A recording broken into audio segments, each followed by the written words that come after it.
Mi hijo de 6 años dejó caer su tenedor sobre el plato y me preguntó con toda la inocencia del mundo: «Papá, ¿por qué el otro papá no vino hoy a comer? Ayer mamá dijo que hoy vendría a dormir con nosotros otra vez».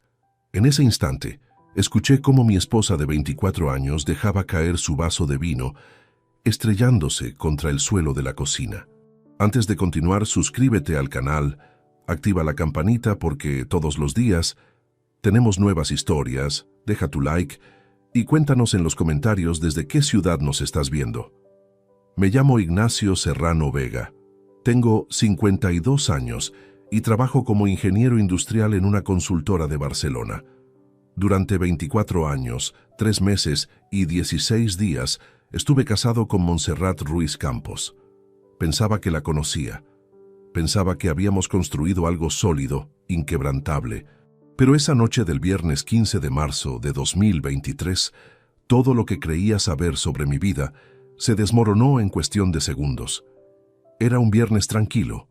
Había llegado a casa alrededor de las 8 de la noche, cansado después de una semana intensa, supervisando un proyecto en Tarragona. Montserrat había preparado lasaña, el plato favorito de nuestro hijo Mateo. El olor a salsa bechamel llenaba el comedor cuando me senté a la mesa. Mi esposa parecía especialmente animada esa noche, hablando sobre sus clases de pilates y sobre cómo una amiga suya había conseguido perder 10 kilos en 3 meses. «Deberías venir algún día conmigo, Ignacio», me dijo mientras servía la lasaña en los platos. «Te vendría bien después de tantas horas sentado en la oficina». Yo sonreí cansado y asentí sin comprometerme realmente. Llevaba años escuchando las mismas sugerencias sobre hacer más ejercicio, comer mejor, trabajar menos. Siempre con la mejor intención, siempre con esa sonrisa que ahora mirando hacia atrás me resulta imposible descifrar. ¿Era genuina? ¿O ya entonces estaba interpretando un papel? Mateo comía en silencio, concentrado en separar los bordes crujientes de la pasta como siempre hacía. Es un niño observador, de esos que se fijan en todo aunque no siempre lo expresen. Tiene los ojos oscuros de su madre y mi nariz ligeramente torcida, producto de un accidente jugando al fútbol cuando yo tenía 17 años. «¿Cómo estuvo el colegio hoy, campeón?», le pregunté mientras cortaba mi porción de lasaña. Mateo se encogió de hombros. «Bien. Jugamos al fútbol en el recreo y marqué 2 goles». «Eso es fantástico», celebré, revolviendo su cabello castaño. «Pronto vas a jugar mejor que tu papá». Fue entonces cuando sucedió. Mateo dejó el tenedor sobre su plato con un sonido metálico suave. Me miró con esos ojos enormes que todavía conservan toda la pureza de la infancia, sin malicia alguna, sin segundas intenciones, y preguntó: «Papá, ¿por qué el otro papá no vino hoy a comer? Ayer mamá me dijo que hoy vendría a dormir con nosotros otra vez». El silencio que siguió fue tan denso que podría haberlo cortado con un cuchillo. Escuché el vaso de vino de Montserrat estrellándose contra el suelo de la cocina, seguido del sonido de cristales dispersándose por las baldosas. Pero yo no podía apartar la mirada de mi hijo, que esperaba una respuesta con la misma naturalidad con la que preguntaría por qué el cielo es azul. «Mateo, cariño, estás confundiendo las cosas». La voz de Montserrat sonó aguda, casi histérica. Se había levantado de un salto y ahora venía hacia la mesa, secándose las manos en el delantal con movimientos nerviosos. «Seguro que te refieres al papá de algún compañero del cole, ¿verdad?». Pero Mateo negó con la cabeza, frunciendo el ceño como cuando algo no tiene sentido para él. «No, mamá, hablo del tío Rubén. Ayer dijiste que hoy vendría otra vez cuando papá no esté. Pero papá está aquí. Tío Rubén». Esas 2 palabras resonaron en mi cabeza como el eco de una campana funeral. Sentí como mi estómago se contraía y una oleada de náusea me recorría el cuerpo.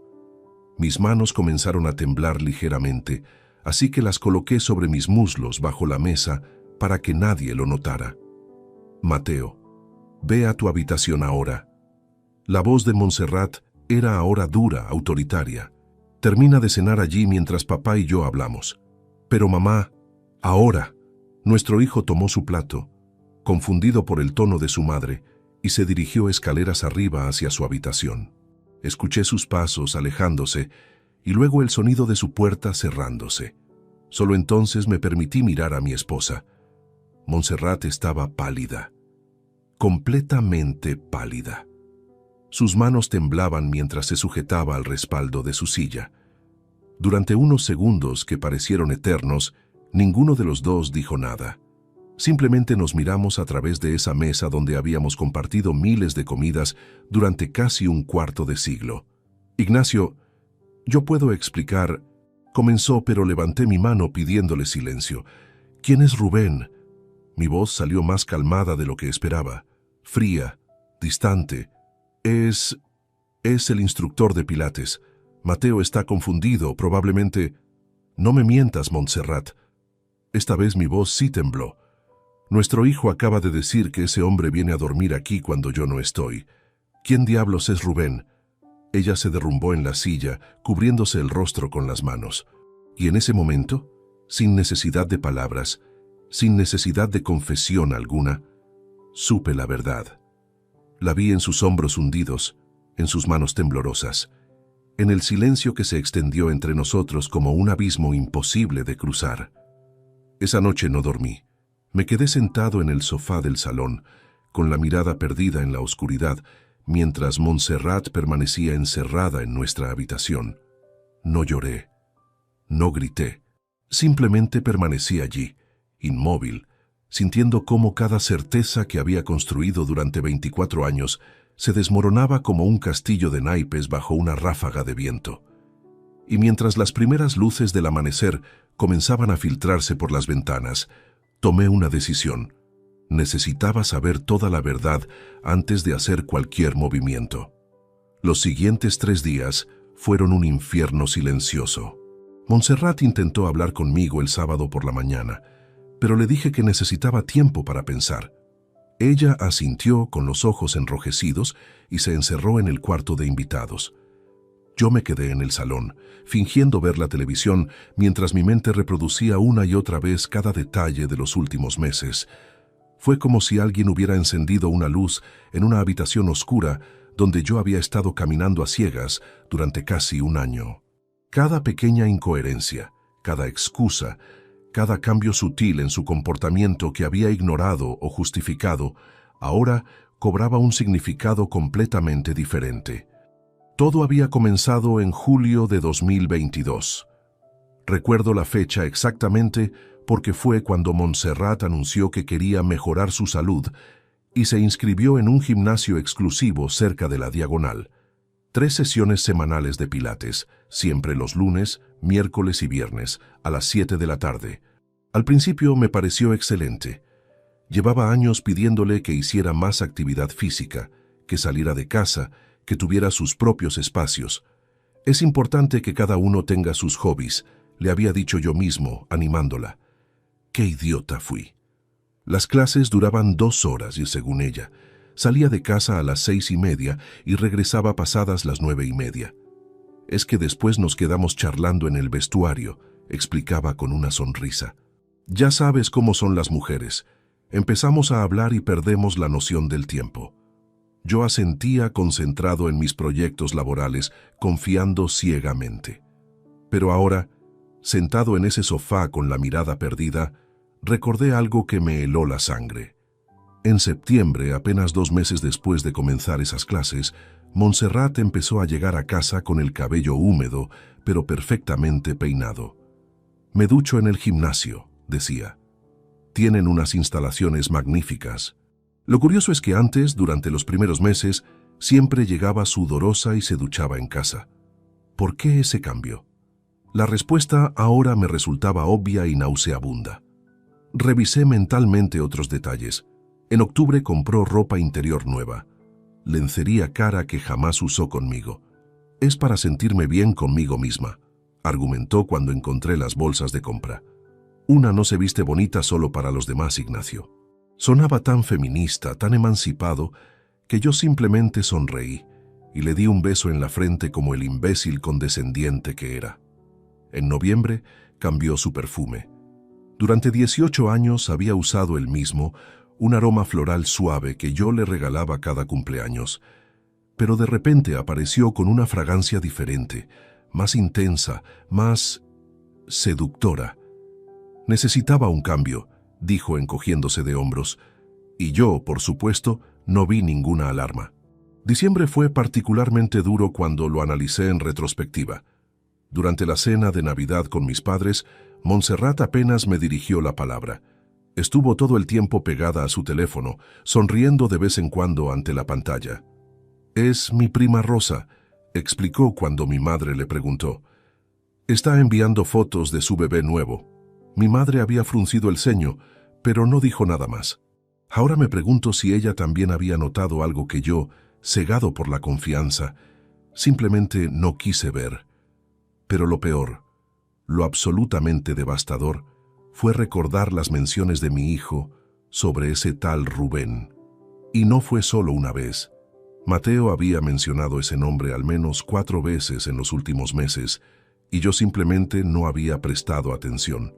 La primera vez fue en enero. Mateo dibujaba en la mesa de la cocina y de repente comentó: «El tío Rubén es muy fuerte, papá. Tiene músculos así de grandes». Hizo un gesto exagerado con sus bracitos. Yo me reí y dije algo como: «Ah, ¿sí? ¿Y quién es el tío Rubén?». Montserrat intervino rápidamente. «Es el instructor del gimnasio, cariño. A veces Mateo me acompaña y juega en la zona infantil mientras yo hago ejercicio». Tenía sentido. No le di más vueltas. La segunda vez fue en febrero.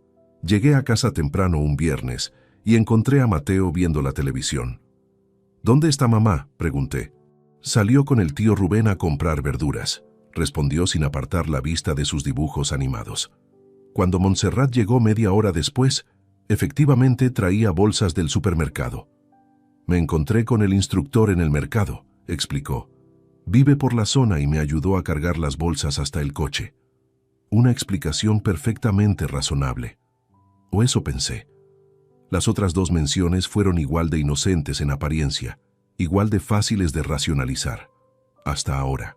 El lunes por la mañana, después de ese fin de semana infernal, tomé una decisión. Necesitaba pruebas concretas. Necesitaba ver con mis propios ojos qué diablos estaba pasando realmente. Así que hice algo que jamás imaginé que haría. Decidí seguir a mi propia esposa. Llamé a mi jefe diciendo que tenía una emergencia familiar y necesitaba unos días libres. Él aceptó sin hacer preguntas. Llevaba 15 años en la empresa y nunca había pedido ausencias inesperadas. El lunes a las 6 de la tarde me posicioné en mi coche a 2 calles de nuestra casa, esperando. A las 6:32 vi el Volkswagen blanco de Montserrat salir del garaje. Arranqué mi motor y comencé a seguirla, manteniendo 2 coches de distancia como había visto en las películas. Mi corazón latía tan fuerte que podía escucharlo en mis oídos. No se dirigió al gimnasio de la Diagonal. En su lugar condujo hacia el barrio de Gracia, serpenteando por calles estrechas hasta detenerse frente a un edificio antiguo restaurado en la calle Torrent de Lolla. Yo estacioné más adelante, observando por el espejo retrovisor. Montserrat bajó del coche, revisó su teléfono y entró al edificio con una llave propia.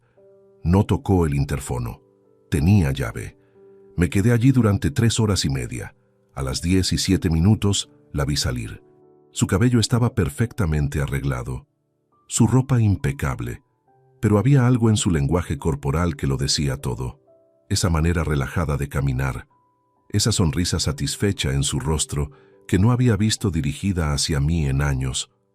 El martes repetí el procedimiento. Mismo resultado.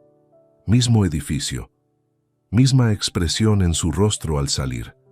El miércoles fue cuando casi me descubre. Estaba tan concentrado observando la entrada del edificio que no me di cuenta de que ella había regresado al coche, pero no arrancaba. Se había quedado dentro, mirando su teléfono. Yo estaba apenas 4 coches por delante. De repente, la vi levantar la vista y mirar directamente hacia mi dirección. Mi sangre se congeló. Instintivamente me agaché en el asiento, fingiendo buscar algo en la guantera. Pasaron 30 segundos que se sintieron como 30 minutos. Cuando finalmente me atreví a incorporarme ligeramente, su coche ya no estaba. Esa noche llegué a casa sudando frío, con las manos temblando. Montserrat ya estaba allí, preparando la cena como si nada. Me miró de forma extraña cuando entré. ¿Dónde estuviste?, preguntó con un tono que no supe descifrar. Reunión con un cliente, mentí. Se alargó más de lo esperado. Ella asintió lentamente, sin apartar sus ojos de los míos. Luego simplemente dijo: «Ten cuidado, Ignacio. Barcelona puede ser peligrosa si uno no presta atención». Esa frase me persiguió toda la noche. Era una advertencia. ¿Me había visto? ¿O simplemente estaba paranoico? Al día siguiente, sentado en mi oficina fingiendo revisar planos arquitectónicos, comprendí algo fundamental. No podía hacerlo solo. Era un ingeniero, no un detective. Si quería pruebas sólidas sin arriesgarme a ser descubierto, necesitaba ayuda profesional. Busqué en Internet durante horas hasta encontrar lo que necesitaba. Una agencia discreta, con buenas reseñas, especializada en casos de infidelidad. Tomé mi teléfono y marqué el número antes de arrepentirme.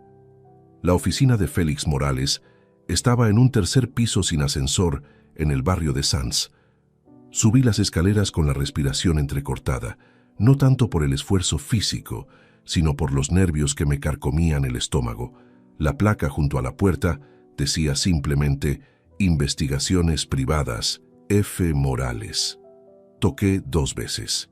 El hombre que abrió no se parecía en nada a los detectives de las películas.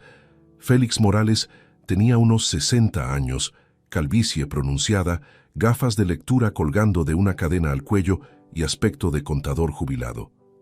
Me tendió la mano con un apretón firme.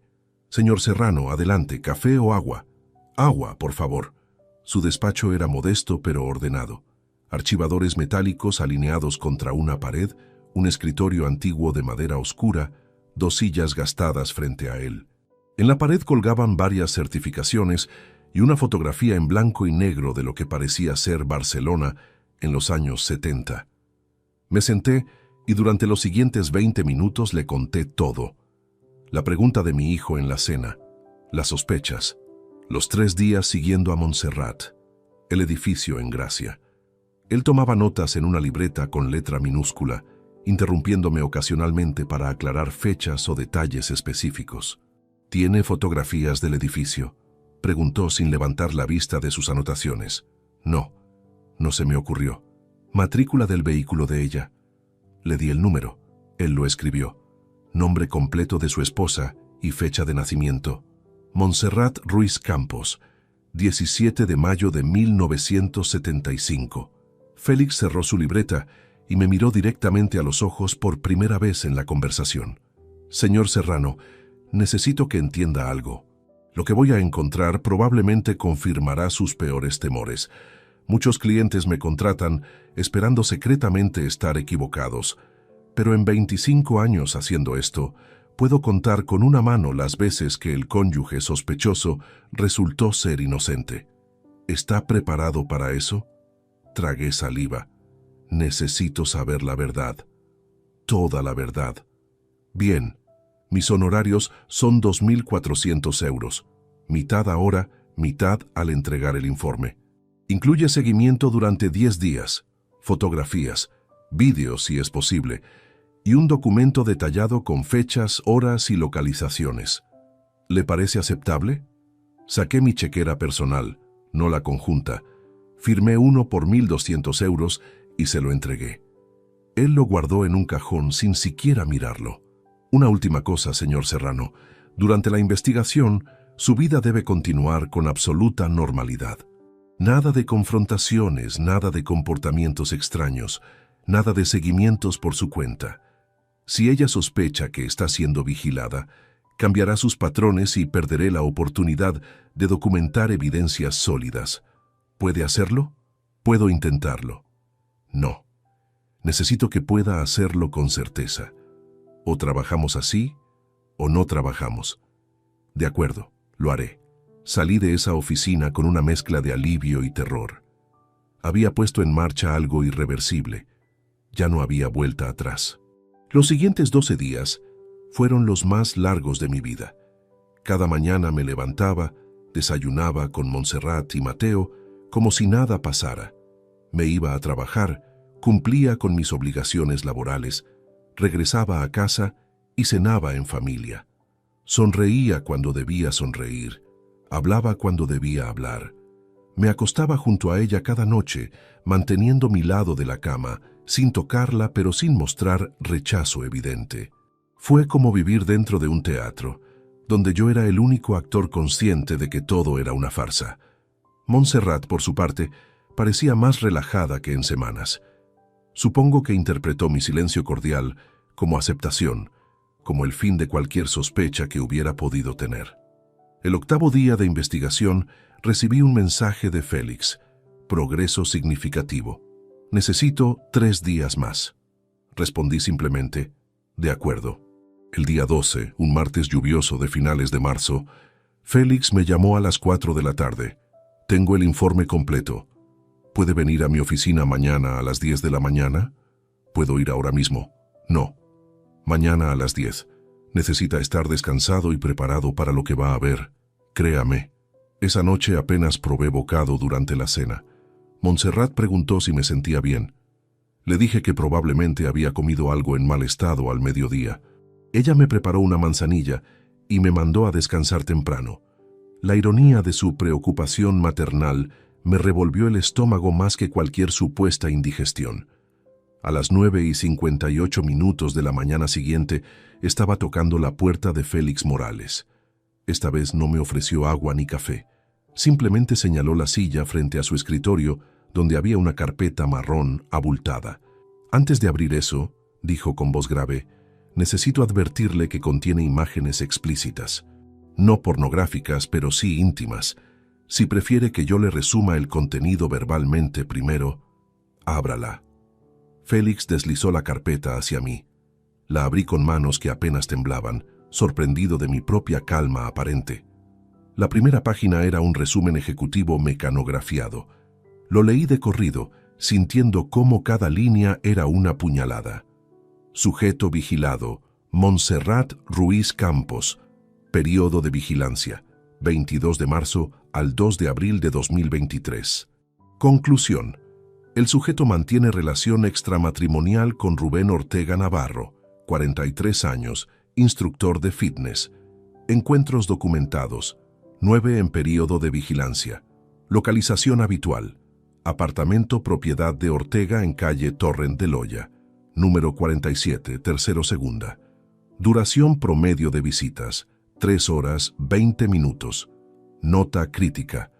En 2 ocasiones, el menor Mateo Serrano Ruiz acompañó al sujeto a dichas visitas. No pude continuar leyendo. Mis ojos se nublaron. Félix me alcanzó una caja de pañuelos de papel que mantenía en su escritorio, evidentemente acostumbrado a estas reacciones. Tómese su tiempo, dijo en voz baja. Respiré hondo 3 veces. 4, 5. Luego continué pasando páginas. Había fotografías, muchas fotografías. Montserrat entrando al edificio sola, Montserrat saliendo horas después. Montserrat besándose con un hombre musculoso de cabello rapado junto a un BMW negro en el estacionamiento subterráneo. El hombre debía medir 1,90 m, complexión atlética, tatuaje visible en el brazo izquierdo, pero lo peor, lo absolutamente devastador, estaban en las páginas finales. Fotografías con fecha del 28 de marzo. Montserrat llegando al edificio de la mano de Mateo. Mi hijo llevaba su mochila de dinosaurios, la que usaba para el colegio. Entraban juntos. 3 horas después salían. Mateo comía un helado, sonriente, ajeno a toda la podredumbre que lo rodeaba. Cerré la carpeta bruscamente. Me levanté y caminé hacia la ventana, dándole la espalda a Félix. Apoyé mi frente contra el cristal frío. Necesitaba ese contacto con algo sólido, algo real, porque todo mi mundo se había convertido en una pesadilla líquida donde nada tenía sentido. «Hay más», dijo Félix desde su escritorio. «Registros telefónicos que obtuve de forma, digamos, poco ortodoxa. Mensajes entre ellos. El affair lleva 8 meses, desde julio pasado. Él es divorciado, sin hijos. Trabaja en un gimnasio de Sarriá, pero da clases privadas. Ahí fue donde se conocieron. ¿Cuánto le debo todavía? Mi voz sonó hueca, distante, como si viniera de otra persona. 1.200 euros. Saqué mi chequera y firmé sin siquiera mirar la cantidad. Dejé el cheque sobre el escritorio junto a la carpeta. ¿Necesita copias digitales?, preguntó Félix. Sí, envíelas a mi correo electrónico. Tomé la carpeta y salí de allí caminando como autómata. Bajé las escaleras agarrándome del pasamanos porque mis piernas apenas respondían. Llegué a mi coche, cerré la puerta y finalmente lo que había estado conteniendo durante 12 días explotó. Lloré. Lloré como no había llorado desde que mi padre murió 15 años atrás. Golpeé el volante con las palmas abiertas 1, 2, 3 veces. Grité dentro del habitáculo cerrado hasta quedarme sin voz. Cuando finalmente me calmé, miré mi reflejo en el espejo retrovisor. El hombre que me devolvía la mirada tenía los ojos rojos, el cabello despeinado, marcas de lágrimas surcando sus mejillas. Pero había algo más en esos ojos, algo que no había estado ahí hacía una hora. Determinación. Arranqué el motor y conduje hacia el despacho de una persona que necesitaba conocer urgentemente, un abogado especializado en divorcios. La bufete de Alicia Medina ocupaba una planta entera en el Paseo de Gracia. Ventanales amplios, muebles modernos de diseño escandinavo, recepcionista elegante que me ofreció café recién hecho. Todo gritaba profesionalismo y discreción. Exactamente lo que necesitaba. Alicia resultó ser una mujer de unos 40 años, cabello corto negro, traje gris impecable y mirada penetrante que daba la impresión de poder leer pensamientos. Me recibió con un apretón de manos firme y me condujo a su despacho privado. Señor Serrano, mi secretaria me comentó por teléfono que necesita asesoría en un caso de divorcio con infidelidad comprobada. ¿Trae documentación? Le entregué la carpeta de Félix Morales. Ella la abrió y comenzó a revisar metódicamente cada página, deteniéndose en las fotografías, leyendo el informe completo sin mostrar emoción alguna. Después de 10 minutos, cerró la carpeta y cruzó las manos sobre su escritorio. Esto es sólido, muy sólido. Fotografías con metadatos de fecha y hora, informe de investigador privado licenciado, evidencia de exposición del menor a la relación extramatrimonial. Tenemos suficiente para proceder. Ahora bien, necesito conocer su situación patrimonial completa antes de elaborar una estrategia. Durante la siguiente hora le detallé todo. La casa que compramos en 2005 por 280.000 euros y que ahora valía 425.000 según tasación reciente. Las cuentas bancarias conjuntas con un saldo total de 340.000 euros acumulados durante el matrimonio. Las inversiones en fondos indexados que había hecho a nombre de ambos por valor de 180.000 euros. El plan de pensiones privado. Los 2 vehículos. Todo. Alicia tomaba notas en su portátil mientras yo hablaba. Cuando terminé, me miró con expresión seria. Señor Serrano, necesito que entienda algo fundamental sobre la ley española de divorcio. La infidelidad de su esposa no le da derecho automático a quedarse con todo el patrimonio matrimonial.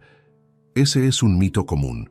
Lo que sí podemos hacer es utilizarla como argumento para la custodia del menor, dado que expuso al niño a situaciones inapropiadas. Pero en cuanto a bienes, la división será aproximadamente equitativa, a menos que demostremos que ella actuó con mala fe financiera. Sentí cómo mi mandíbula se tensaba. ¿Entonces ella se lleva la mitad de todo, después de lo que hizo? No exactamente la mitad. Podemos argumentar que usted fue el principal proveedor económico durante el matrimonio y solicitar una división más favorable, quizás 60-40 o 65-35 a su favor. Pero necesito ser honesta con usted. Pretender dejarla sin nada es jurídicamente inviable. Me recosté en la silla, sintiendo cómo la rabia me recorría el cuerpo. Todo ese dinero que había ganado trabajando 60 horas semanales durante más de 2 décadas. Mientras yo me mataba en proyectos, ella estaba revolcándose con su instructor de gimnasio. ¿Y qué puedo hacer ahora mismo para proteger esos activos?, pregunté tratando de mantener la calma. Varios pasos inmediatos. Primero, no puede transferir dinero de las cuentas conjuntas sin su consentimiento. Eso sería ocultación de bienes y un juez lo penalizaría duramente. Lo que sí podemos hacer es solicitar el congelamiento de cuentas bancarias hasta que se resuelva el divorcio, impidiendo que ninguno de los dos realice movimientos significativos sin autorización judicial. Segundo, documentar todo. Extractos bancarios, escrituras, títulos de propiedad, registros de inversión. Tercero, abrir cuenta personal nueva a su nombre exclusivo, donde depositar su salario mensual de ahora en adelante.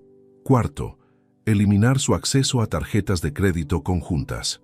Asentí memorizando cada punto. En cuanto a la custodia del niño, continuó Alicia, las fotografías donde ella lleva a Mateo al apartamento de su amante son oro puro. Ningún juez verá eso con buenos ojos. Podemos solicitar custodia compartida con régimen de residencia habitual en su domicilio. Probablemente, ella tendrá visitas alternas de fin de semana y algún día entre semana. También recomiendo que Mateo comience terapia psicológica infantil inmediatamente. El informe del terapeuta será clave en el proceso. ¿Cuánto tiempo lleva todo esto? Un divorcio contencioso con estas características, desde la presentación de la demanda hasta sentencia firme, puede llevar entre 8 meses y 1 año. Depende de la saturación del juzgado y de si su esposa decide complicar las cosas. 8 meses, 1 año, una eternidad compartiendo techo con alguien que había dinamitado mi vida. ¿Cuánto cuestan sus honorarios?, pregunté finalmente. 5.000 euros de provisión de fondos inicial. Luego facturamos mensualmente por horas trabajadas. Un caso así probablemente alcance entre 12 y 15.000 euros totales hasta sentencia. Firmé el contrato de servicios jurídicos allí mismo. Le transferí los 5.000 euros desde mi cuenta personal usando mi teléfono móvil. Salí de ese despacho con una carpeta llena de instrucciones, una lista de documentos que debía recopilar y el compromiso de regresar en 3 días con todo el material. Esa noche llegué a casa pasadas las 10. Montserrat estaba viendo televisión en el salón, tomando una copa de vino blanco. Me miró cuando entré. «Llegas tarde. ¿Todo bien?» Reunión con proveedores. Se complicó más de lo esperado. Ella asintió sin mucho interés y volvió su atención a la pantalla. Yo subí directamente a mi despacho en la 2ª planta y cerré la puerta con pestillo.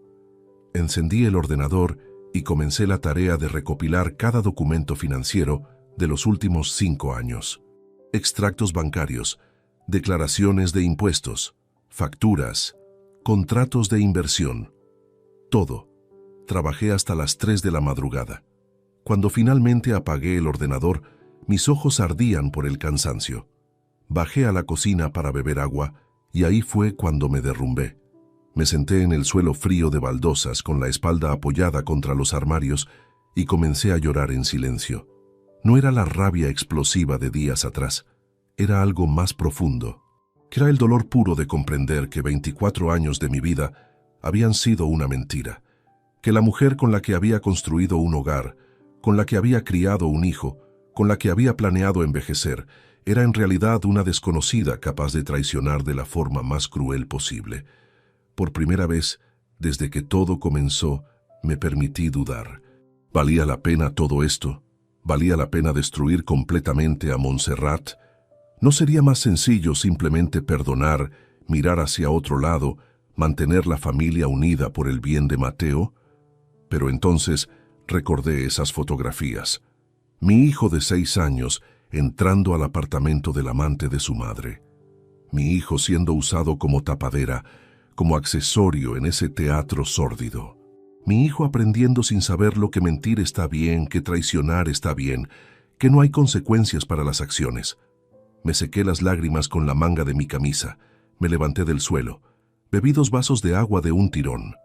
No iba a perdonar, no iba a mirar hacia otro lado, porque esto ya no era sobre mí, era sobre enseñarle a mi hijo que las acciones tienen consecuencias, que la traición no se recompensa, que hay cosas en la vida que simplemente no se pueden perdonar sin perderse uno mismo en el proceso. Subí a la habitación matrimonial donde Montserrat dormía tranquilamente, ajena a la tormenta que se avecinaba. Me acosté lo más lejos posible de ella, mirando el techo en la oscuridad, y tomé una decisión definitiva. Esto recién comenzaba. Los siguientes 10 días fueron una danza macabra de normalidad fingida. Cada mañana desayunábamos juntos. Cada tarde yo llegaba del trabajo y preguntaba por su día. Cada noche cenábamos los tres como una familia funcional. Pero debajo de esa superficie aparentemente tranquila, yo estaba construyendo meticulosamente el caso legal que destruiría nuestro matrimonio. Seguí al pie de la letra las instrucciones de Alicia Medina. Abrí una cuenta bancaria individual en el Banco Sabadell, donde ahora se depositaba mi salario mensual de 4.200 euros. Cancelé las tarjetas de crédito suplementarias de Montserrat vinculadas a mi cuenta principal. Recopilé cada extracto bancario, cada factura, cada documento que acreditara el origen de nuestro patrimonio conjunto. El jueves 11 de abril, Alicia presentó ante el juzgado la solicitud de medidas cautelares, solicitando el congelamiento inmediato de las cuentas conjuntas. Argumentó riesgo de vaciado patrimonial, dada la situación matrimonial deteriorada. El juez concedió la orden ese mismo día. A partir de ese momento, ninguno de los dos podría realizar transferencias superiores a 500 euros sin autorización judicial. Cuando Montserrat descubrió el bloqueo el viernes por la mañana, intentando pagar la compra semanal del supermercado, su rostro palideció. Llegó a casa hecha una furia. «Ignacio, la tarjeta del banco no funciona. Me han dejado en ridículo en el Mercadona». Yo estaba en mi despacho revisando planos de un proyecto industrial. Levanté la vista con fingida sorpresa. «¿No funciona? Qué extraño. Llama al banco, seguro es un error técnico». Ella lo hizo, y 5 minutos después regresó a mi despacho con el rostro desencajado y un papel tembloroso en la mano. «Hay una orden judicial bloqueando nuestras cuentas». «¿Qué diablos significa esto?». Me recosté en mi silla, estudiando su expresión. Ahí estaba el miedo genuino, aflorando por primera vez, desde que todo esto comenzó. «Significa que estoy tomando precauciones, Montserrat. Medidas legales para proteger el patrimonio familiar, mientras decidimos qué haremos con nuestro matrimonio». «¿Qué haremos? Ignacio, esto es absurdo. Hace semanas que no hablamos del tema». Pensé que habíamos dejado atrás esa estupidez que dijo Mateo. No fue una estupidez, fue la verdad. Y ambos lo sabemos. Ella abrió la boca para replicar, pero algo en mi mirada debió advertirle que ya no era el mismo hombre dócil de antes. Se marchó dando un portazo que hizo temblar el marco de la puerta. Esa noche, dormí en el cuarto de invitados por primera vez desde que nos casamos. No discutimos al respecto. Simplemente tomé mi almohada y me instalé allí. Un territorio neutral donde no tenía que fingir intimidad que ya no existía. El lunes 14 de abril, programé la primera sesión de Mateo con la psicóloga infantil que Alicia me había recomendado. La doctora Nuria Campos tenía su consulta en Sarriá, un espacio acogedor decorado con juguetes educativos y colores suaves. Le expliqué brevemente la situación sin entrar en detalles sórdidos. «Entiendo, señor Serrano. Trabajaré con Mateo durante al menos 8 sesiones antes de emitir cualquier informe. Es importante no presionarlo ni hacerle preguntas dirigidas. Simplemente déjelo venir y yo me encargaré del resto». Mateo salió de la primera sesión sonriente, cargando un dibujo que había hecho. «La doctora Nuria es muy simpática, papá». Me dejó jugar con construcciones mientras hablábamos. Por primera vez en semanas sentí algo parecido al alivio. Mi hijo estaba en buenas manos profesionales que lo ayudarían a procesar todo esto cuando finalmente explotara la bomba. Pero entonces llegó el martes 15 de abril. Y todo se complicó de una manera que jamás imaginé. Esa tarde, cuando llegué del trabajo, Montserrat me esperaba en el salón. Llevaba un vestido azul claro que no le veía desde hacía meses. Se había maquillado cuidadosamente. Su lenguaje corporal era completamente diferente, vulnerable, casi suplicante. Ignacio, necesitamos hablar, de verdad hablar, sin intermediarios, sin abogados, por favor. Me senté en el sillón individual, manteniendo distancia física. Te escucho. Ella respiró hondo, retorciendo sus manos sobre su regazo. Sé que las cosas están mal entre nosotros, sé que he cometido errores, pero acabo de enterarme de algo que lo cambia todo. Hizo una pausa dramática, sus ojos llenándose de lágrimas. Estoy embarazada, Ignacio, de 2 meses. El mundo se detuvo. Embarazada. 2 meses. Lo cual significaba febrero. Hacía 2 meses que no la había tocado. Ni siquiera habíamos compartido cama en semanas. Mi mente se aceleró haciendo cálculos frenéticos. ¿Era posible? ¿Había alguna ocasión en febrero que no recordara? ¿Alguna noche en que... Sé lo que estás pensando, continuó ella rápidamente. Sé que hemos estado distantes, pero fue en San Valentín, ¿recuerdas? Tomamos esa botella de vino y... No recordaba ningún San Valentín. No recordaba ninguna intimidad en febrero, absolutamente nada. Pero Montserrat era convincente. Sacó de su bolso un papel con membrete de un laboratorio médico. Una prueba de embarazo positiva con fecha del 14 de abril. Todo parecía legítimo. Mateo va a tener un hermanito o hermanita, Ignacio. ¿No lo entiendes? Esto es una señal, una oportunidad de empezar de nuevo, de reconstruir nuestra familia. Me levanté del sillón bruscamente. Mi corazón latía tan fuerte que podía escucharlo en mis oídos. Necesitaba aire, necesitaba pensar. Necesito procesar esto. Discúlpame. Subí las escaleras casi corriendo, encerándome en el despacho. Llamé inmediatamente a Alicia Medina, sin importar que fueran pasadas las 8 de la noche. Ella respondió al tercer tono. Le expliqué la situación en frases entrecortadas y desesperadas. Cálmese, señor Serrano. Su voz profesional me ancló a la realidad. Primero, respire. Segundo, esto puede ser verdad o puede ser una estrategia de último recurso. Hemos visto ambos escenarios. ¿Usted recuerda haber tenido relaciones en febrero? No, ninguna. Entonces necesitamos certeza absoluta. Existe un test de ADN prenatal no invasivo. Se hace con una muestra de sangre materna, completamente seguro para el feto si es que existe. Cuesta alrededor de 1.000 euros y tarda una semana. ¿Puede convencerla de hacerlo? ¿Y si es mío? Entonces todo cambia. La ley española protege extraordinariamente a mujeres embarazadas en procesos de divorcio. Pero necesitamos saber la verdad primero. Colgué y me quedé sentado en la oscuridad de mi despacho durante casi 1 hora. Si Montserrat estaba realmente embarazada de mí, podría seguir adelante con el divorcio. ¿Condenaría a otro hijo a crecer en un hogar roto? ¿Me convertiría en el tipo de padre que abandona a una mujer embarazada? Pero algo no cuadraba. Su timing era demasiado perfecto. Justo cuando las cuentas se bloqueaban, justo cuando yo claramente estaba preparando algo, ella aparecía con esta noticia salvadora.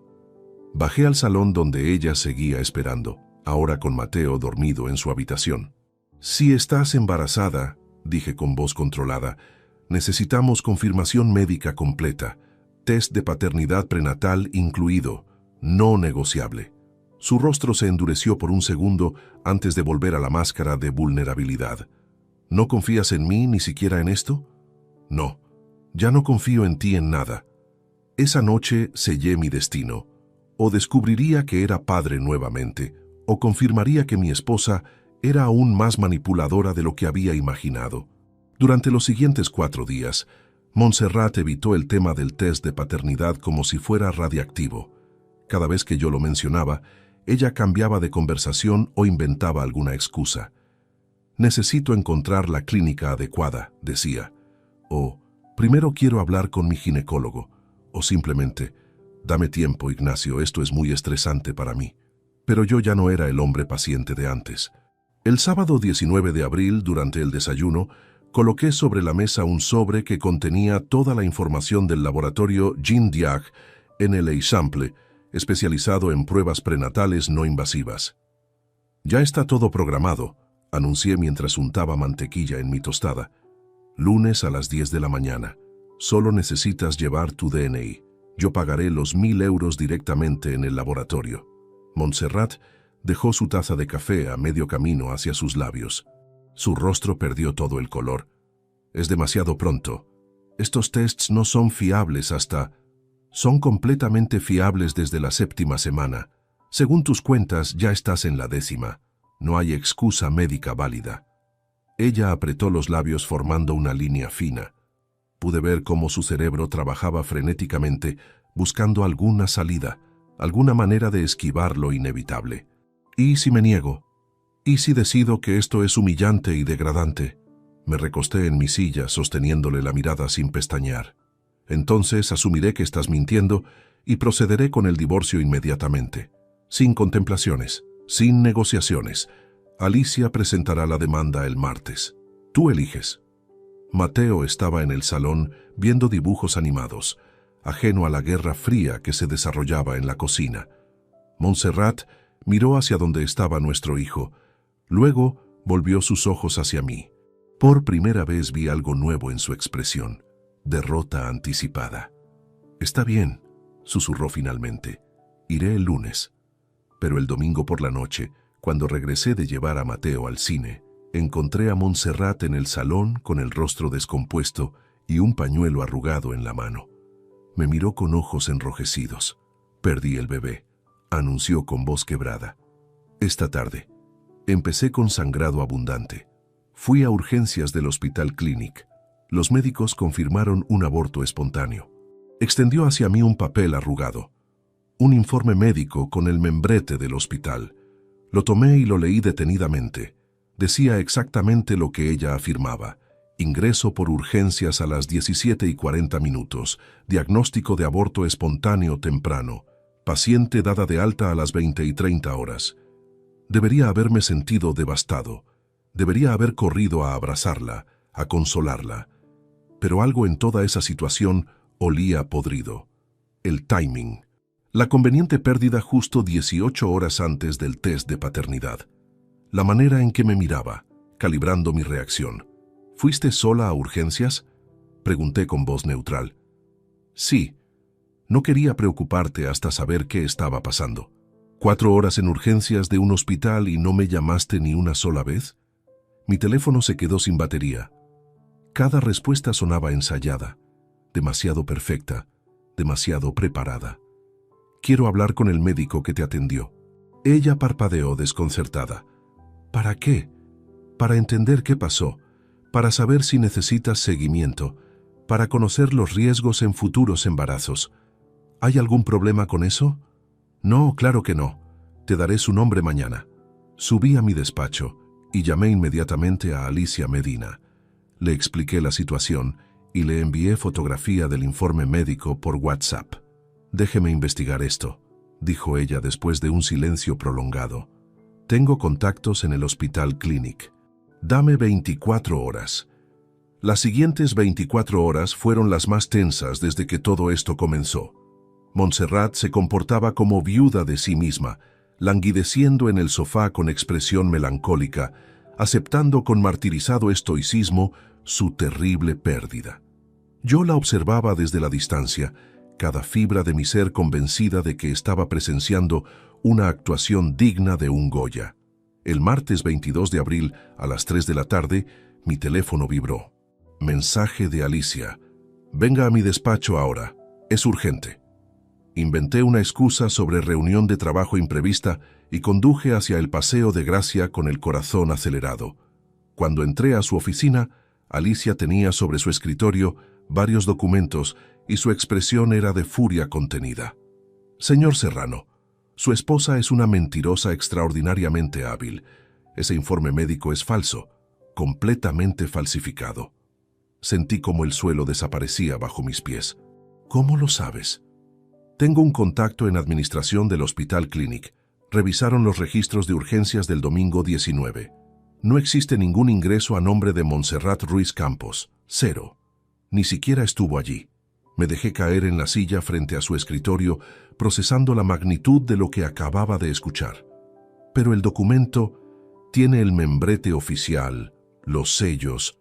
Existe un mercado negro de documentación médica falsa. No es difícil conseguirlo si conoces los canales adecuados. Lo que su esposa no sabía es que los hospitales públicos tienen protocolos de verificación muy estrictos. ¿Y el embarazo? Alicia abrió otro documento, una impresión de correo electrónico. Contacté discretamente con el laboratorio que emitió el test de embarazo positivo que ella le mostró. El código de identificación de la muestra no coincide con ningún registro en su base de datos. Ese papel también es falso. Señor Serrano, su esposa nunca estuvo embarazada. Todo fue una estrategia desesperada para detener el divorcio y manipularlo emocionalmente. La habitación comenzó a girar. Apoyé mis codos en las rodillas y hundí mi rostro entre mis manos. No era dolor lo que sentía, era algo mucho más oscuro y profundo. Era la comprensión absoluta de que había compartido mi vida con una desconocida capaz de mentiras tan elaboradas, tan despiadadas, que superaban todo límite imaginable. ¿Qué hacemos ahora?, pregunté cuando finalmente pude hablar. Alicia se recostó en su silla cruzando los dedos. Ahora tenemos munición nuclear. Falsificación de documentos médicos es un delito penal. Podríamos denunciarla, pero le sugiero algo más estratégico. Usar esto como palanca en la negociación del divorcio. Cuando ella vea que sabemos la verdad, se derrumbará completamente. Y ahí es cuando establecemos nuestras condiciones. No quiero negociar. Quiero justicia. La justicia viene de muchas formas, señor Serrano, pero primero necesitamos confrontarla, y sugiero que lo haga delante de testigos que ella respete. ¿Tiene buena relación con sus padres? Pensé en Carmen y Vicente, mis suegros durante 24 años, gente decente, trabajadora, que siempre me habían tratado como a un hijo. Ellos no sabían nada de esto, nada del affair, nada de las mentiras, nada de la falsificación. Sí, muy buena. Perfecto. Organice una cena familiar, informal, relajada. Y cuando todos estén presentes, abra las cartas sobre la mesa. Tiene las fotografías del investigador privado, tiene la prueba de la falsificación documental, confronte a su esposa delante de quienes más la conocen. La presión social será devastadora. Salí de ese despacho con un plan que ejecutaría en exactamente 5 días. El tiempo suficiente para preparar cada detalle, para asegurarme de que cuando todo explotara, no habría vuelta atrás posible. Esa noche en casa encontré a Montserrat en el dormitorio principal.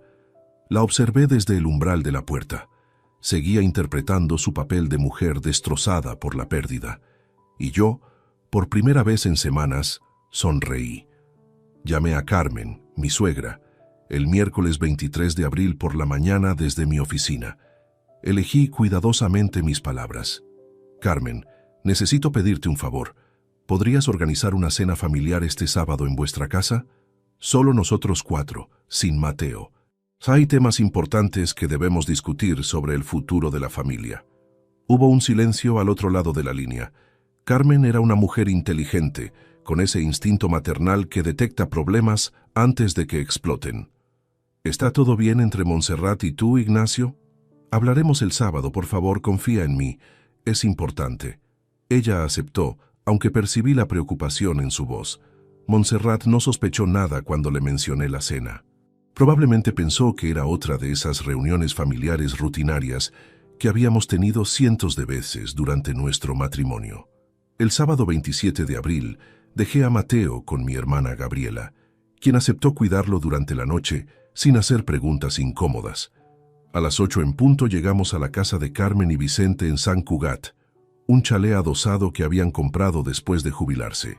Vicente nos recibió en la puerta con su abrazo habitual, ese abrazo de oso que había conocido durante más de 2 décadas.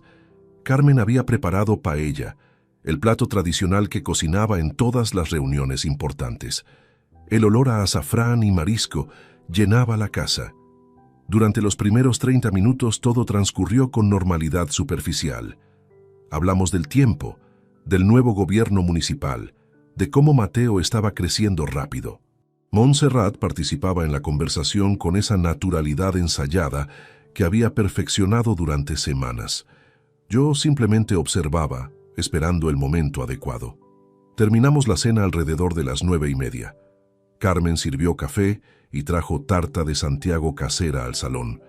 Fue entonces cuando decidí que había llegado el momento. Carmen, Vicente, comencé con voz calmada mientras dejaba mi taza sobre la mesa de centro. Os he pedido que nos reuniéramos esta noche porque vuestra hija y yo estamos atravesando una crisis matrimonial muy seria.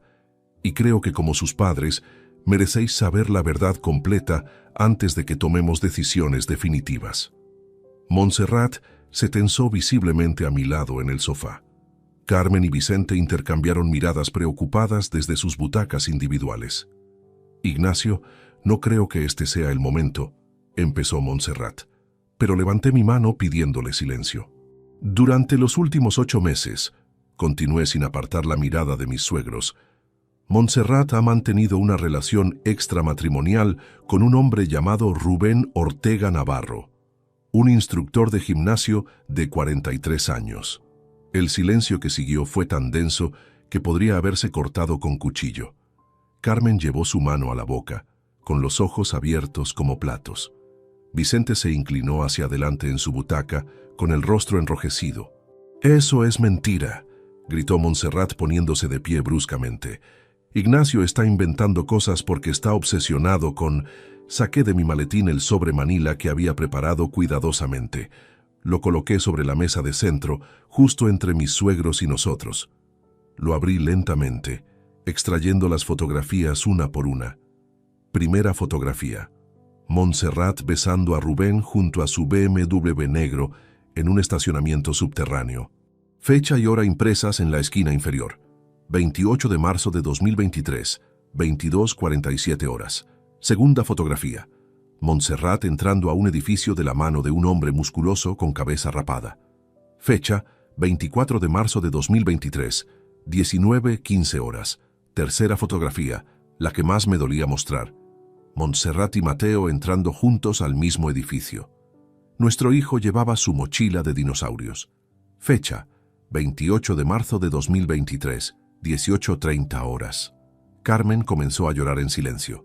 Vicente tomó las fotografías con manos temblorosas, estudiándolas una por una bajo la luz de la lámpara del salón. Su rostro pasó del shock inicial a la incredulidad y finalmente a la furia contenida. «Montserrat», dijo Vicente con voz grave que nunca le había escuchado antes. «Dime que esto no es lo que parece». Pero Montserrat ya no podía sostener la farsa. Se derrumbó en el sofá, cubriendo su rostro con las manos. Sus hombros comenzaron a sacudirse con sollozos que sonaban más a desesperación que a arrepentimiento. «Fue un error», gimió entre lágrimas. «Solo fue... Ignacio siempre está trabajando. Nunca está en casa. Lleva años sin mirarme realmente, sin verme como mujer. Rubén me hizo sentir deseada otra vez. Me hizo sentir viva. No te atrevas a culpar a mi yerno». La voz de Carmen cortó el aire como un látigo. Se había puesto de pie, con las mejillas surcadas de lágrimas, pero con expresión de furia maternal. «Ignacio ha trabajado durante 24 años para darte una buena vida, para que tú y Mateo no carecieran de nada. Pero hay más», continué, manteniendo mi voz firme a pesar de que mi corazón latía desbocado. Saqué otros documentos del sobre. Hace 2 semanas, cuando descubrió que yo estaba tomando medidas legales, Montserrat intentó manipularme diciendo que estaba embarazada. Me mostró un test de embarazo positivo y luego un informe médico de un supuesto aborto espontáneo. Coloqué ambos documentos sobre la mesa. Ambos son falsificaciones. He verificado con el Hospital Clinic que nunca estuvo ingresada. El test de embarazo tiene un código de muestra que no existe en la base de datos del laboratorio. Vuestra hija no solo me fue infiel, no solo expuso a nuestro hijo de 6 años a su amante, sino que además falsificó documentos médicos para intentar detener el divorcio. Vicente dejó caer las fotografías sobre la mesa como si quemaran. Se levantó bruscamente de su butaca y caminó hacia la ventana dándonos la espalda. Sus hombros temblaban. Carmen simplemente se quedó de pie, mirando a su hija con una mezcla de decepción y horror que jamás había visto en su rostro habitualmente cálido. «¿Es cierto lo del embarazo falso?», preguntó Carmen con voz quebrada. Montserrat no respondió. Simplemente seguía sollozando con el rostro hundido entre sus manos. «Responde a tu madre», ordenó Vicente sin darse la vuelta, su voz cargada de una ira fría que helaba. Yo estaba desesperada», susurró Montserrat finalmente. «Pensé que si Ignacio creía que estaba embarazada, me daría otra oportunidad. ¿Pensaste qué?», exploté por primera vez en toda la noche. «¿Pensaste que podías seguir mintiéndome indefinidamente? ¿Pensaste que usar un embarazo inexistente como arma de manipulación estaba bien?» Me levanté del sofá, necesitando distancia física de ella. Caminé hasta donde estaba Vicente junto a la ventana. «He venido esta noche», dije dirigiéndome tanto a él como a Carmen, «porque os respeto profundamente, porque durante 24 años me habéis tratado como a un hijo, y porque creo que merecíais saber la verdad directamente de mí antes de que esto llegue a los tribunales. El lunes presento la demanda de divorcio. Solicitaré custodia compartida de Mateo con residencia habitual conmigo. La evidencia de que expuso al niño al amante será fundamental en el proceso». Carmen se acercó y me tomó ambas manos entre las suyas. Sus ojos estaban rojos, pero su mirada era firme. «Ignacio, tú has sido un esposo ejemplar y un padre maravilloso. Lo que mi hija ha hecho es imperdonable. Cuenta con nuestro apoyo absoluto en todo lo que necesites. Declararemos ante el juez si es necesario». Vicente se giró finalmente, secándose los ojos con el dorso de la mano. «Esa niña», dijo señalando a Montserrat sin mirarla directamente, «ya no es la hija que creímos criar. Ignacio, haremos lo correcto, por ti y por Mateo». Salimos de esa casa media hora después. El silencio en el coche durante el trayecto de regreso fue absoluto. Montserrat miraba por la ventanilla, derrotada, destrozada, consciente finalmente de que había perdido no solo a su esposo, sino también el respeto y apoyo de sus propios padres. Y yo, conduciendo por las calles nocturnas de Barcelona, sentí por primera vez en meses algo parecido a paz. El lunes 30 de abril de 2023, Alicia Medina presentó formalmente la demanda de divorcio contencioso ante el Juzgado de Primera Instancia número 14 de Barcelona. Causales: infidelidad comprobada, falsificación de documentos médicos, exposición del menor a situaciones inapropiadas. Adjuntamos 120 páginas de evidencia fotográfica, informes de investigador privado, verificaciones hospitalarias y declaraciones juradas de Carmen y Vicente Ruiz como testigos. Montserrat recibió la notificación judicial 3 días después. Ese mismo día contrató a su propio abogado, un hombre llamado Jordi Puig, que trabajaba en un bufete modesto de Les Corts. Me enteré porque Alicia me reenvió su primera comunicación oficial, una carta exigiendo reunión de mediación previa antes del litigio formal. «Es una táctica dilatoria estándar», explicó Alicia durante nuestra reunión del viernes. «Quieren tiempo para construir su defensa. Sugiero aceptar una única sesión de mediación para demostrar buena fe ante el juez, pero sin ceder ni un milímetro en nuestras demandas». La sesión de mediación se celebró el 20 de mayo en una sala neutral del Colegio de Abogados. Una mediadora profesional llamada Elizabeth Tort dirigió el encuentro. Montserrat llegó con los ojos hinchados, vestida de negro como si asistiera a un funeral. Ni siquiera me miró cuando entré a la sala. Durante 2 horas interminables escuché su versión de los hechos. Según ella, yo había sido un esposo ausente durante años, que trabajaba 70 horas semanales dejándola sola, que nunca participaba en actividades familiares, que la crisis comenzó cuando yo rechacé ir de vacaciones juntos el verano anterior porque tenía un proyecto urgente. Su abogado argumentaba que la infidelidad había sido consecuencia comprensible de abandono emocional prolongado, que las fotografías estaban sacadas de contexto, que Mateo nunca estuvo expuesto a nada inapropiado porque Rubén era simplemente un amigo de la familia. Alicia desmontó cada argumento con precisión quirúrgica. Presentó extractos bancarios, demostrando que yo había financiado 3 vacaciones familiares en los últimos 2 años, todas canceladas por Montserrat en último momento con excusas variadas. Mostró correos electrónicos, donde yo proponía actividades de fin de semana que ella rechazaba sistemáticamente, y finalmente proyectó en la pantalla la fotografía devastadora, Mateo entrando al apartamento del amante de su madre. ¿Esto le parece sacado de contexto, letrado?, preguntó Alicia con frialdad. ¿Un niño de 6 años siendo llevado al nido de amor de su madre le parece apropiado? La mediación terminó sin acuerdo. Elizabeth Todd certificó que las posiciones eran irreconciliables y recomendó proceder con litigio judicial completo. El proceso formal comenzaría en junio. Durante los siguientes 8 meses viví una existencia fragmentada entre dos realidades. En una seguía siendo Ignacio Serrano el ingeniero exitoso que supervisaba proyectos millonarios, que asistía a reuniones, que firmaba contratos. En la otra, era el hombre que cada 15 días comparecía ante juzgados, que respondía a interrogatorios, que soportaba audiencias donde su vida privada era diseccionada públicamente. Montserrat se mudó a un apartamento alquilado en Horta en julio, financiado parcialmente por sus padres, que a pesar de su decepción, no podían abandonar completamente a su única hija. Yo me quedé en la casa familiar con Mateo, estableciendo rutinas nuevas que intentaban compensar la ausencia materna. Las tácticas dilatorias de Jordi Puig fueron constantes y predecibles. Solicitó 3 aplazamientos de audiencias por enfermedad de la parte demandada. Presentó recursos contra cada auto judicial que no les favorecía. Intentó argumentar que el investigador privado había violado leyes de privacidad, argumento que el juez rechazó en 5 minutos. En septiembre, Montserrat cambió de estrategia. Su nuevo discurso era el del arrepentimiento absoluto. Envió cartas manuscritas pidiendo perdón.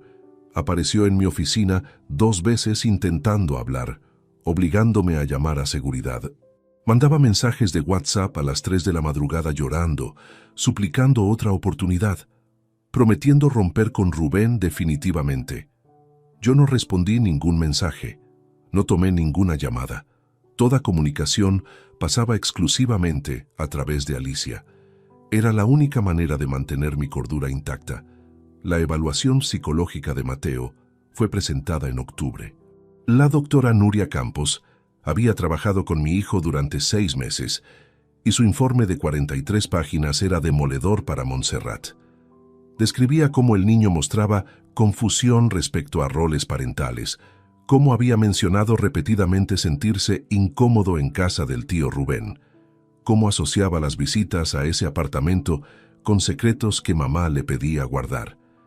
La jueza asignada al caso, Teresa Soler, leyó el informe completo durante la audiencia del 15 de noviembre. Su expresión mientras pasaba las páginas era de creciente disgusto.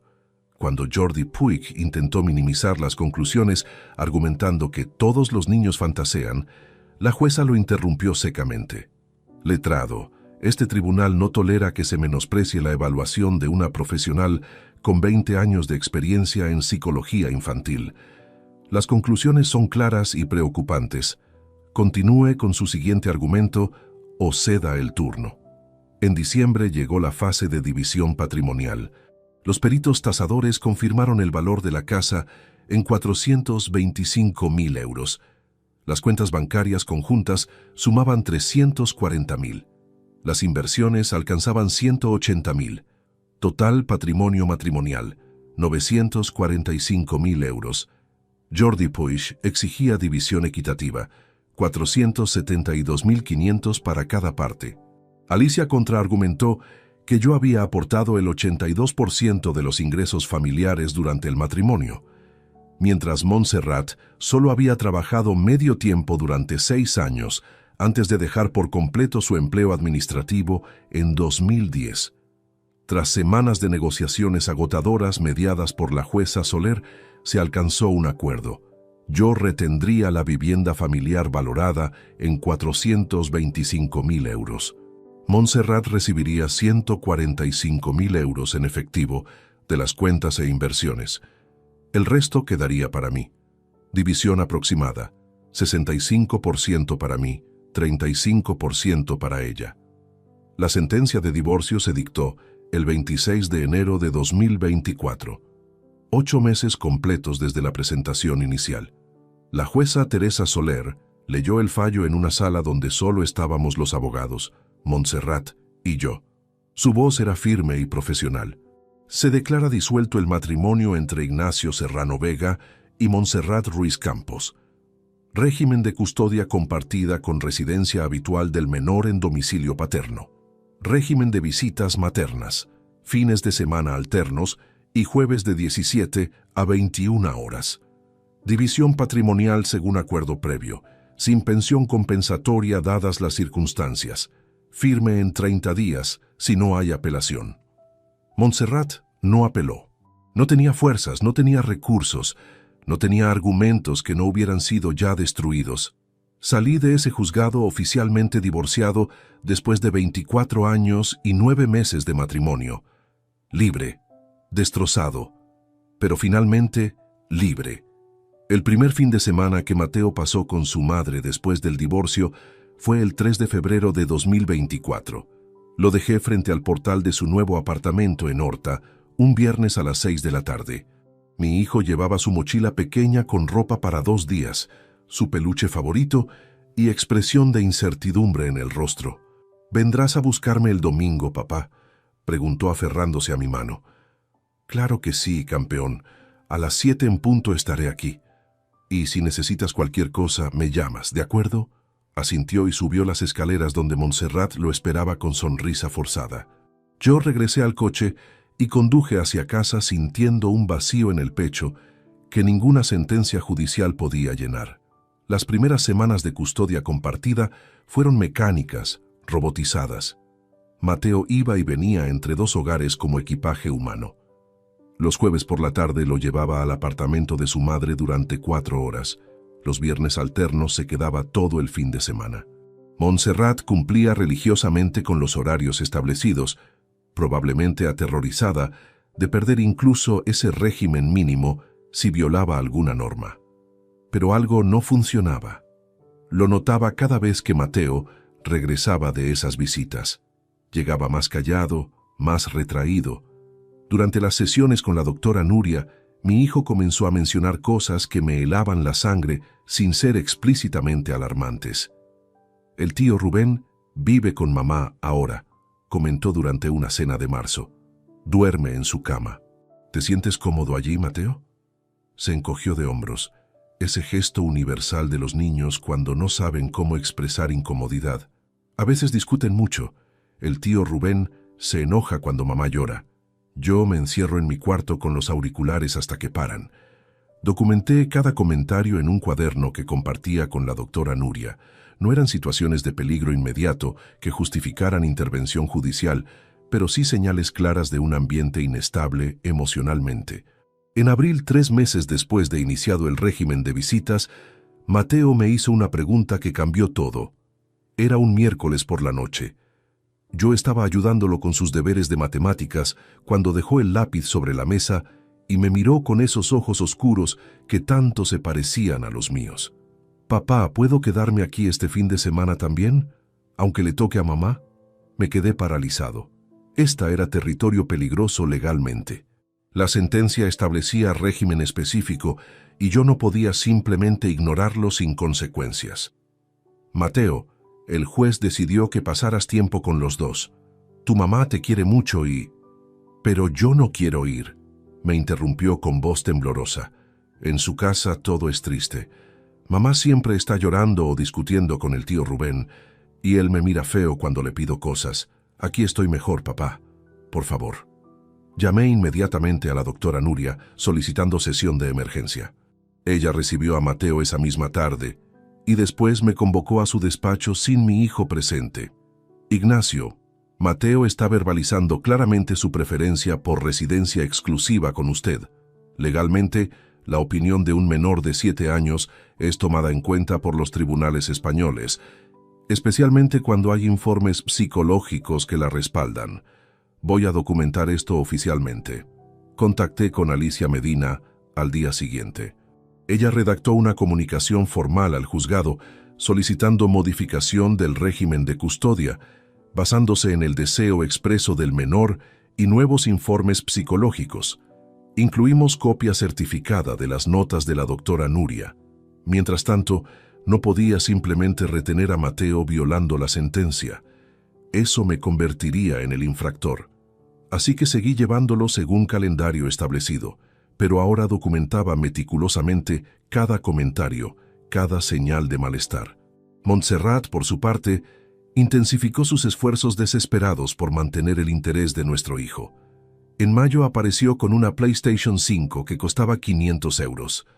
En junio lo llevó a PortAventura gastando otros 300. En julio le compró un iPad Pro de 1.200 euros. Cada regalo era un grito silencioso de pánico. Ella sabía que estaba perdiendo a nuestro hijo e intentaba comprarlo con objetos materiales que no podía permitirse.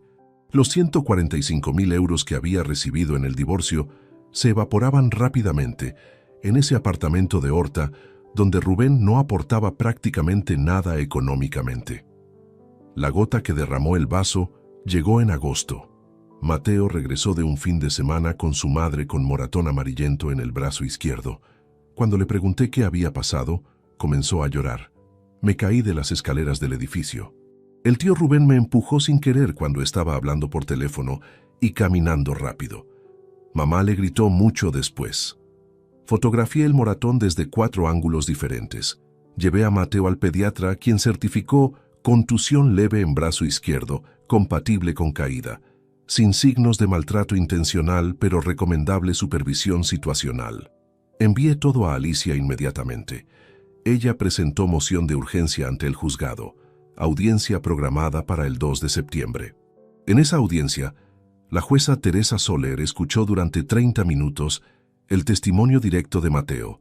Mi hijo, ahora con 8 años recién cumplidos, habló con claridad inesperada para su edad sobre por qué prefería vivir permanentemente conmigo. No mencionó odio hacia su madre, simplemente explicaba que se sentía más tranquilo en nuestra casa, que podía concentrarse mejor en los deberes, que extrañaba menos cosas cuando estaba con papá. Montserrat lloraba en silencio mientras escuchaba. Jordi Puig intentó argumentar que el niño estaba siendo manipulado, pero la jueza lo detuvo presentando el informe actualizado de la doctora Nuria, que certificaba ausencia total de alienación parental. La resolución fue salomónica, pero efectiva. Régimen de custodia compartida se mantenía legalmente, pero Mateo tendría derecho a expresar preferencia sobre dónde pasar cada periodo. En la práctica, significaba que él podía elegir quedarse conmigo más tiempo si así lo deseaba. Desde septiembre de 2024, Mateo solo visitaba a su madre 2 fines de semana al mes y ocasionalmente algún jueves. El resto del tiempo vivía conmigo. Montserrat aceptó sin apelar. Ya no le quedaban fuerzas ni recursos para seguir luchando. Una tarde de octubre, mientras preparábamos juntos la cena, Mateo me preguntó algo que me rompió el corazón. «Papá, ¿mamá dejará de quererme porque prefiero estar contigo?» Lo abracé fuerte, sintiendo cómo mi hijo temblaba ligeramente. «Tu mamá siempre te querrá, Mateo. Pero a veces los adultos cometemos errores que tienen consecuencias. Y una de esas consecuencias es que las cosas cambian. Tú no tienes culpa de nada. Absolutamente nada».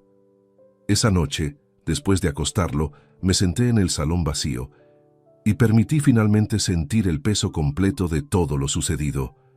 Había ganado la guerra legal, había protegido a mi hijo, había conseguido justicia, pero ninguna sentencia podía devolverme los años perdidos ni borrar las cicatrices invisibles en el corazón de un niño de 8 años. Noviembre de 2024 llegó con lluvias persistentes que parecían reflejar el estado anímico general de todos los involucrados en esta historia. Habían pasado 10 meses desde el divorcio oficial y las consecuencias de las decisiones de Montserrat se manifestaban con claridad brutal. Recibí la primera llamada de Carmen una tarde lluviosa, mientras revisaba presupuestos en mi oficina. Mi ex-suegra sonaba cansada, derrotada. «Ignacio, necesito hablar contigo. Es sobre Montserrat». Desde el confronto en su casa de Sant Cugat, Carmen y Vicente habían mantenido distancia cautelosa con su hija. La apoyaban económicamente lo mínimo indispensable, pero la relación cálida de antaño había muerto. Ahora solo quedaban obligaciones parentales básicas desprovistas de afecto genuino. Dime, Carmen, está mal, muy mal. Rubén la dejó hace 3 semanas. Se llevó sus cosas mientras ella estaba trabajando y simplemente desapareció. Montserrat lleva días sin comer bien, apenas duerme. Está tomando antidepresivos recetados por su médico. Y el dinero, Ignacio, apenas le quedan 40.000 euros de los 145 que recibió. Ha gastado más de 100.000 en menos de un año. Hice cálculos mentales rápidos. 105.000 euros dilapidados. Aproximadamente 9.000 mensuales. Alquiler del apartamento, 2.200. Regalos excesivos para Mateo, varios miles más. El resto probablemente en mantener a Rubén, quien evidentemente jamás aportó nada económico a esa relación parasitaria. Lo siento por ella, Carmen, de verdad, pero no sé qué esperas que haga. Quiere verte, quiere disculparse apropiadamente. Dice que ha tocado fondo y necesita cerrar este capítulo correctamente. Por favor, Ignacio, por los años que compartimos como familia. Acepté reunirme con Montserrat una única vez, no por ella, sino por respeto a Carmen, que durante 2 décadas había sido más madre que suegra para mí. Elegí un café neutral en el centro, un jueves por la tarde cuando Mateo estaba en clase de natación. Montserrat llegó 10 minutos tarde. No se parecía en nada a la mujer que había conocido. Había perdido peso de forma poco saludable. Su cabello, antes siempre impecable, estaba descuidado. Las ojeras profundas bajo sus ojos revelaban noches sin descanso. Vestía jeans desgastados y sudadera gris sin forma. Parecía haber envejecido 10 años en meses. Se sentó frente a mí sin ordenar nada. Yo tenía un café solo que no pensaba beber. Era simplemente un accesorio para justificar ocupar la mesa. «Gracias por venir», dijo con voz ronca. «No esperaba que aceptaras. Tienes 30 minutos. Di lo que necesites decir». Montserrat entrelazó sus dedos sobre la mesa, estudiándolos como si fueran fascinantes. Cuando finalmente habló, su voz temblaba. «No espero que me perdones. Sé que lo que hice fue imperdonable. Traicioné tu confianza. Traicioné nuestra familia. Expuse a Mateo a situaciones que ningún niño debería vivir. He tenido mucho tiempo para pensar en estos meses y entiendo que destruí algo que jamás podré reconstruir». Esperé en silencio. Esto no era una conversación. Era un monólogo que ella necesitaba pronunciar. Rubén me dejó. Continuó con lágrimas empezando a rodar por sus mejillas. Me usó. Cuando vio que no quedaba dinero, cuando comprendió que yo era solo una mujer de 50 años, divorciada, sin recursos, simplemente se fue. Ni siquiera tuvo el valor de decírmelo a la cara. Encontré una nota sobre la mesa de la cocina. No sentí satisfacción. No sentí venganza cumplida. Solo sentí un vacío gris y pesado. «Trabajo como vendedora en el Corte Inglés», prosiguió limpiándose las lágrimas con la manga de su sudadera. «Gano 1.400 euros al mes. Después del alquiler y gastos básicos, apenas me quedan 300 euros. Los regalos caros que le compraba a Mateo, fue desesperación estúpida pensando que podía comprar su cariño, y solo conseguí que me viera como una extraña que intenta sobornarlo. Mateo no te odia, Montserrat», dije finalmente. «Está confundido y lastimado, pero no te odia. La doctora Nuria dice que con tiempo y terapia puede sanar. Pero necesitas aceptar que la relación madre-hijo que tenías ya no existe. Tendrás que construir una nueva desde cero, si es que Mateo algún día quiere darte esa oportunidad. ¿Y tú?». Me miró directamente por primera vez. «¿Alguna vez podrás mirarme sin odio?». Pensé en esa pregunta durante varios segundos. ¿La odiaba? Honestamente ya no sabía. El odio requiere energía emocional intensa, y yo simplemente ya no sentía nada hacia ella. Era como mirar a una desconocida que casualmente compartía historia conmigo. «No te odio, Montserrat, pero tampoco te perdono, y nunca volveré a confiar en ti. Cada interacción que tengamos de ahora en adelante será estrictamente sobre Mateo y solo a través de medios formales. WhatsApp para coordinaciones logísticas, nada más. ¿Ni siquiera podemos ser cordiales? ¿Por Mateo? Somos cordiales. Te saludo cuando dejo a Mateo. Te pregunto si necesita algo. Cumplo con cada punto de la sentencia judicial, pero amistad, cercanía, complicidad, eso murió el día que nuestro hijo preguntó por el otro papá en la mesa, y no resucitará jamás. Montserrat comenzó a sollozar abiertamente. Algunas personas en el café nos miraban con curiosidad. Yo permanecí inmóvil, sin ofrecer consuelo ni pañuelos. Esta no era mi responsabilidad. ¿Qué hago ahora?, gimió entre sollozos. He perdido todo. Mi matrimonio, mi hijo, el respeto de mis padres, mi dinero, mi dignidad. ¿Cómo se vive después de destruir tu propia vida tan completamente? Me levanté de la mesa, dejando 5 euros para pagar mi café no consumido. Te levantas cada día, vas a trabajar, cumples con tus obligaciones, asistes a terapia si puedes pagarla, y esperas que con los años el peso se vuelva más llevadero. No hay fórmula mágica, Montserrat, solo tiempo y consecuencias que debes cargar. Salí de ese café sin mirar atrás. Esa fue la última conversación personal que tuve con mi ex esposa. Carmen me llamó una semana después, agradeciéndome por reunirme con Montserrat. También me contó que Vicente había decidido cortar financieramente a su hija. Ya no pagarían su alquiler ni le darían más dinero. Tiene 50 años, dijo Vicente según Carmen. Es hora de que enfrente sola las consecuencias de sus decisiones. Montserrat tuvo que mudarse en diciembre a un apartamento más pequeño en el barrio de Nou Barris, más barato, pero también más alejado. Sus visitas con Mateo se volvieron aún menos frecuentes porque el trayecto era complicado y mi hijo simplemente prefería no ir. En la cena de Navidad de 2024, celebrada en casa de mi hermana Gabriela con toda mi familia, Mateo sopló las velas de su pastel y pidió un deseo. Después me susurró al oído que había pedido: que mamá encuentre la felicidad en otro lugar y nos deje ser felices a nosotros. No supe si reír o llorar. Enero de 2025. Han pasado casi 2 años desde aquella noche que partió mi vida en dos. Estoy sentado en el sofá de mi casa, la misma casa que defendí en los tribunales, observando a Mateo hacer sus deberes de matemáticas en la mesa del comedor. Tiene 8 años ahora. Su rostro ha perdido esa inocencia absoluta que tenía cuando preguntó por el otro papá durante aquella cena. En su lugar hay una madurez prematura que ningún niño debería tener a su edad. Las sesiones con la doctora Nuria continúan cada 15 días. Ella dice que Mateo está progresando notablemente, que ha aprendido a verbalizar sus emociones en lugar de reprimirlas.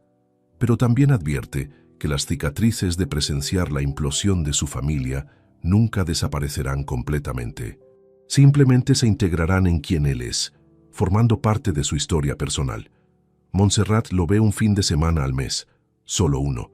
Mateo decidió reducir aún más las visitas después de Navidad, cuando ella apareció en su apartamento de Nou Barris sin calefacción funcionando y con apenas comida en la nevera. Mi hijo regresó ese domingo con expresión preocupada diciendo: «Papá, mamá necesita ayuda pero no me deja ayudarla». No intervine, no envié dinero, no ofrecí soluciones. Porque enseñarle a Mateo que las acciones tienen consecuencias permanentes, que la traición no se recompensa, era más importante que cualquier compasión temporal hacia alguien que había elegido su propio camino. Carmen me llama cada mes aproximadamente. Conversaciones breves donde me informa que Montserrat sigue trabajando en el Corte Inglés, que consiguió un segundo empleo de medio tiempo como administrativa en una clínica dental, que está yendo a terapia psicológica financiada por el sistema público. Vicente, por su parte, no ha vuelto a dirigirle la palabra a su hija desde diciembre del año pasado. El orgullo herido de ese hombre es como granito, inamovible. Tu ex suegro es testarudo como una mula, me dijo mi hermana Gabriela durante una barbacoa familiar hace 3 semanas. Pero hay que reconocer que tiene principios claros. Su hija cruzó líneas que para él son imperdonables. Yo también tengo líneas imperdonables. Durante estos 2 años he rechazado 3 intentos de Montserrat de hablar como adultos civilizados. He bloqueado sus números personales, manteniendo solo un WhatsApp exclusivo para coordinaciones sobre Mateo.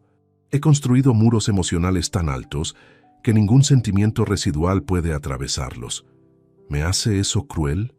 Quizás. Me importa. No especialmente. Porque cada noche cuando acuesto a mi hijo y él me abraza diciendo, «Gracias por cuidarme, papá», sé que tomé las decisiones correctas.